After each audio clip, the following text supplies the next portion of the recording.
Welcome back to Only Talk Sports. We talk sports every single day, or at least we try to. I'm your host, Jeffrey, and subscribe to the channel if you like sports content. And hit that notification bell so you never miss another video.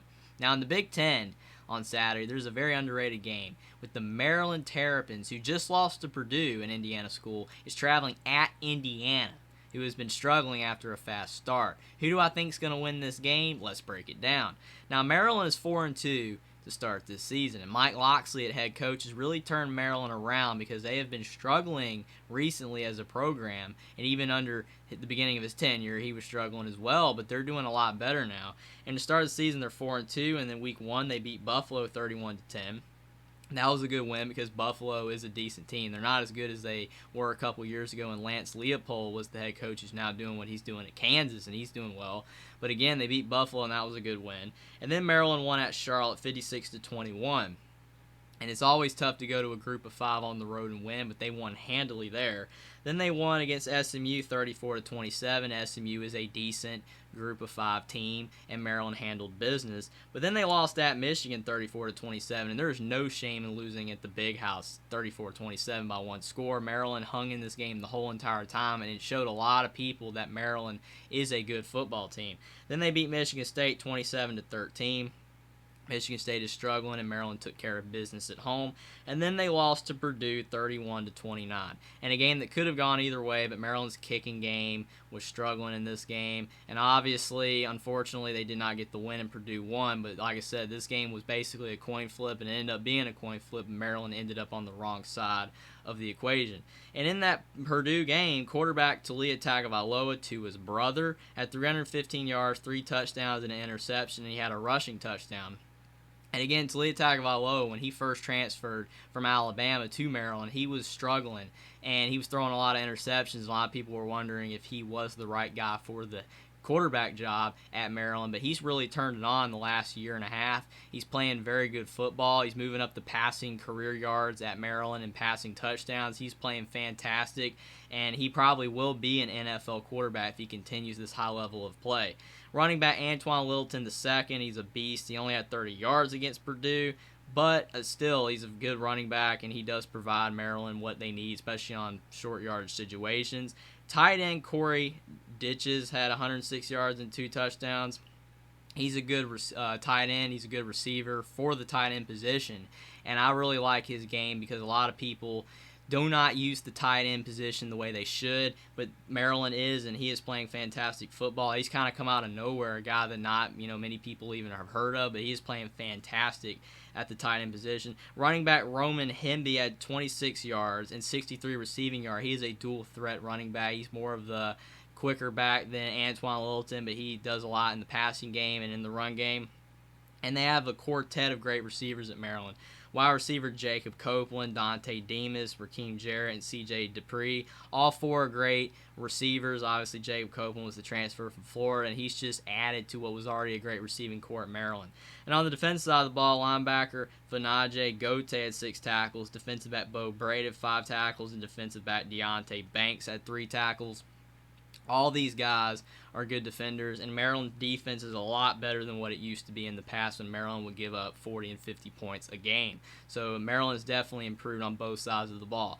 Now on the Indiana side, Indiana is 3-3, and Tom Allen is the head coach of the Indiana Hoosiers. And as I've said in previous videos, Tom Allen is a guy that has made Indiana more respectable than they used to be. Indiana used to be one of the worst teams in the Big Ten, and now they're at least a decent program, but they have been struggling lately.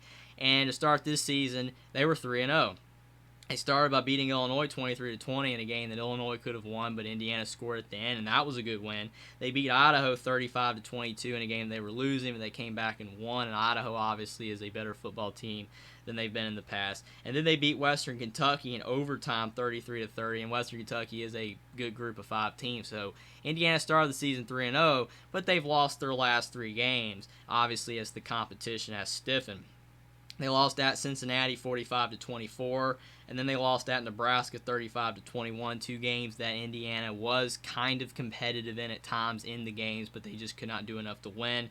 And then they lost to Michigan at home 31-10 in a game that they were really competitive in until the 4th quarter, and finally Indiana's offensive line gave out, and Indiana could not hang with Michigan at the end of the game. Quarterback Connor Bazelak, the transfer from Missouri at quarterback, he is a good quarterback, and he had 203 yards, a touchdown, and interception against Michigan for Indiana. But the problem for Connor Bazelak, he is not a scrambler. He is strictly a passing quarterback, and Indiana's offensive line, to put it frankly, is terrible. Tom Allen just fired offensive line coach Darren Hiller and replaced him with Rod Carey, who used to be a center at Indiana. And obviously Indiana's offensive line has to improve because Indiana cannot pass the ball when they don't have any time to throw, and Indiana can't run the football at all. Running back Jalen Lucas is a true freshman, 45 yards and 20 receiving yards. He's a really, really good freshman, and Indiana was very lucky to get him from Louisiana when out of high school rankings. And again, they need to get the ball to this guy more. He's a fantastic running back, but again, Indiana cannot run up the middle because their offensive line is poor. Running back Josh Henderson had 34 yards and a touchdown and through the air and 10 rushing yards. And running back Sean Shivers had 25 yards and 17 receiving yards. Josh Henderson was the transfer from North Carolina, and Sean Shivers was the transfer from Auburn. All three are great running backs, but both of these guys are the ones they use more than Jalen Lucas. But they need to use Jalen Lucas more because he had more rushing yards than the other two, even though he played less. Wide receiver Emory Simmons at 57 yards, transfer from North Carolina, and wide receiver Cam Camper 39 yards against Michigan. He was from the junior college ranks. Both are great receivers. And wide receiver Devon McColley at 18 yards, who used to be the quarterback for Indiana, but they moved him to wide receiver because he wanted to move. And obviously DJ Matthews, another great receiver for Indiana, is out hurt right now. On the defensive side of the ball, safety Devon Matthews at 8 tackles and an interception. Linebacker Bradley Jennings Jr., the transfer from Miami, had 6 tackles. And linebacker Fredman Deshaun McCullough had 3 tackles. And Indiana does have Cam Jones out hurt right now, and obviously Tywan Mullen had 3 tackles against Michigan. He's a great cornerback. Some of these guys will probably be in the NFL if they keep playing well. So who do I think is going to win this game? Both of these teams have talent, and a lot of people will say Maryland's got a lot more talent than Indiana, but I don't think that's the case. I think Indiana does have a lot of talent. They have good offensive players, they have great defensive players, and even though they got some injuries, Indiana has a good team, and they've been competitive for the most part most of these games until the end.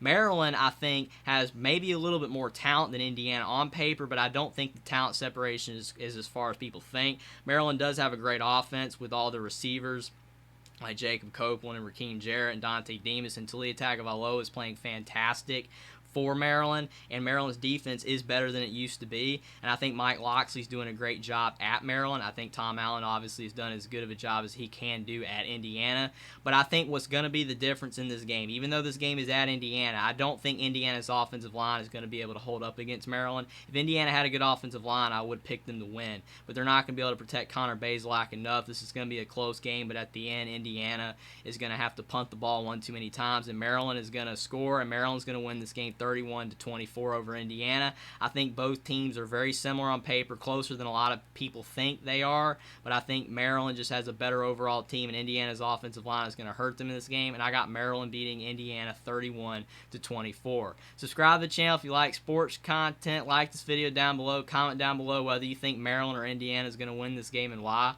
and I will see you next time.